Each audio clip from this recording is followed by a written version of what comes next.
minimally invasive procedure. We have a senior consultant, medical oncology, to take us through the case and share ரொம்ப நன்றி.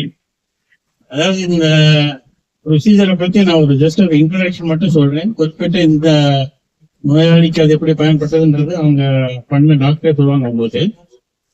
இந்த procedure பேர் vacuum assisted biopsy அப்படின்னு சொன்னா உங்களுக்கு அந்த பேர்லயே அது விளக்கம் இருக்கு. வேக்யூம்னா உங்களுக்கு எல்லாருக்கும் தெரியும், வெற்றிடம்.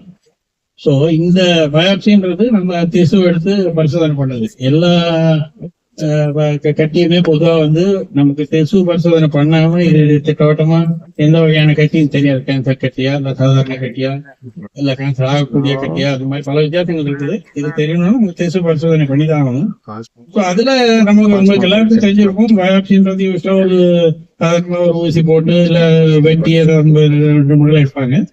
இதுல இந்த வேக்யூம் வெற்றிடம் இப்ப நீங்க வேக்யூம் கிளீனர் உங்களுக்கு தெரியும், அது எப்படி ஆளுக்கா இழுக்குதுன்ட்டு. அதே மாதிரி பிரின்சிபிள்ல இந்த நீடல்ல அந்த வேக்யூம் இது இருக்கிறதுனால, வெற்றிடம் இருக்கிறதுனால இப்ப அந்த நீடல் போட்டாக்கா அந்த இது அப்படியே உள்ள கட் பண்ணிக்கும். அது கட் பண்ண பிறகு ஒரு சின்ன பிளேட் மாதிரி இருக்கும், அது கட் பண்ணிடும். ஸோ அந்த சதை கிடைக்கும். ஸோ இதுல என்ன உங்களுக்கு அட்வான்டேஜ் அப்படின்னு கேட்டீங்கன்னா, மார்பை பொறுத்த மட்டும் இது ஒரு பெக்யூலரான ஒரு உறுப்பு அப்படின்னு சொன்னா, இது கேன்சர் கட்டி இது சாதாரண மார்பு அப்படின்ற ரெண்டு வகையான கிடையாது. இடையில நிறைய சந்தேகத்திற்குரிய பல மாற்றங்கள் இருக்கலாம். கட்டியாக இருக்கலாம், இது சாதாரண கட்டியான்னு தெரியாது, இல்ல கேன்சர் கட்டியான்னு தெரியாது. ஸோ நீங்க ஒரு மேமோகிராம் எல்லாம் எடுத்தீங்கன்னா கூட உங்களுக்கு திட்டவட்டமா பல முறை சொல்ல முடியாது. சிலப்பு சொல்ல முடியாது திட்டவட்டமா, பல கட்டங்களை சொல்ல முடியாது.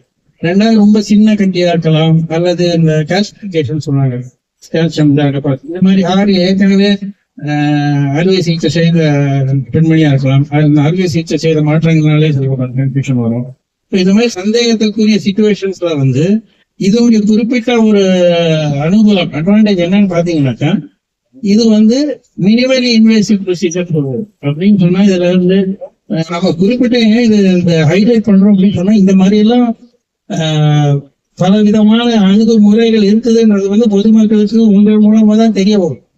ஏன்னா நிறைய பேர் நினைக்கிறாங்க பயாப்சினா ஒரே ஒரு வழிதான் இருக்குது, இது கீறுவாங்க, இது பண்ணுவாங்க அப்படிங்கிறது. அப்படி கிடையாது.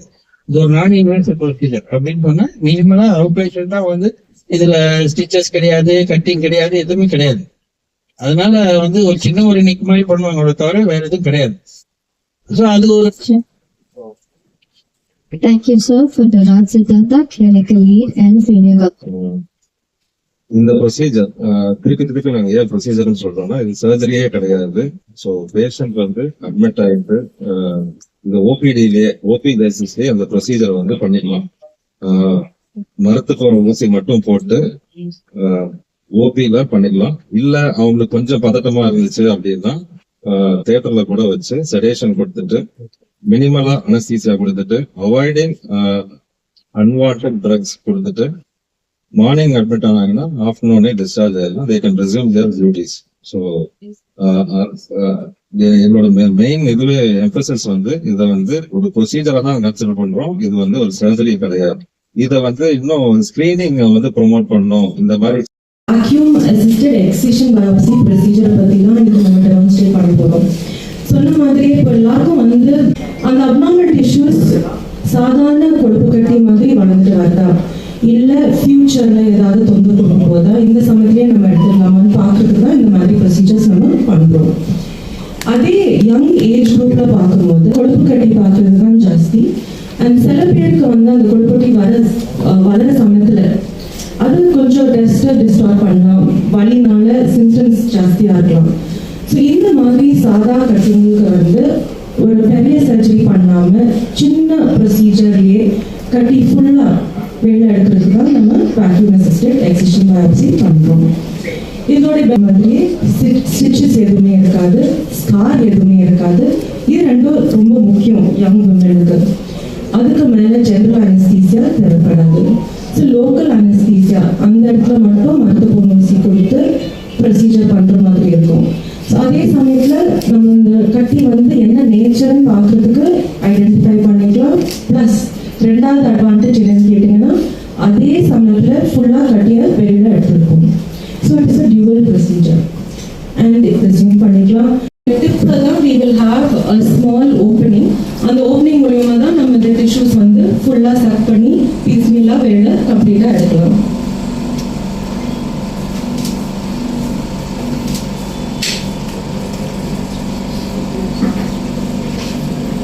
Just give us a few minutes until the ultrasound comes.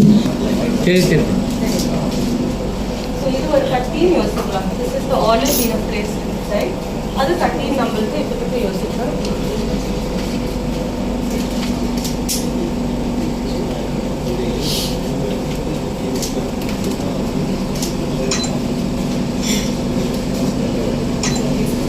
கொஞ்சம் turn பண்ணி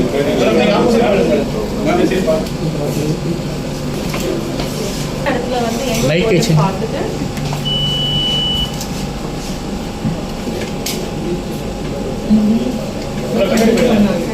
back side. The needle going in and out. And எல்லா tissues வந்து வெளியில வரணும்.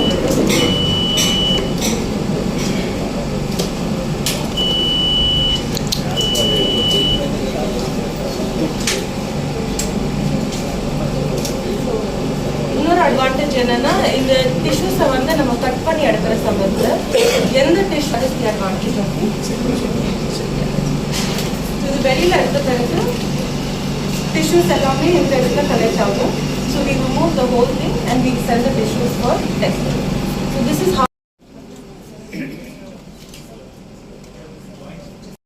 So அதுக்காக we ask the patient to come back after 3 months to check everything எல்லாமே நல்லா இருக்கான்னு. அதே மாதிரி every 6 months we'll ask the patient to come back so that நாங்களும் we make sure that திருப்பி வரலன்ற ஒரு கன்ஃபர்மேஷன் பேஷண்ட்க்கும் இருக்கும் எங்களுக்கும் we are என் பேர் டாக்டர் M.A. ராஜா. நான் இந்திய புற்றுநோய் மருத்துவமனையில் மூத்த ஆலோசகராகவும் புற்றுநோய் இயக்குநராகவும் பணிபுரிகிறேன். இன்று நாம் பேசக்கூடியது வந்து வெற்றிட உதவி திசு பரிசோதனை சொல்லலாம். தமிழ்ல ஆங்கிலத்தில் சொல்லணும்னா வேக்யூம் அசிஸ்டட் பயாப்சி.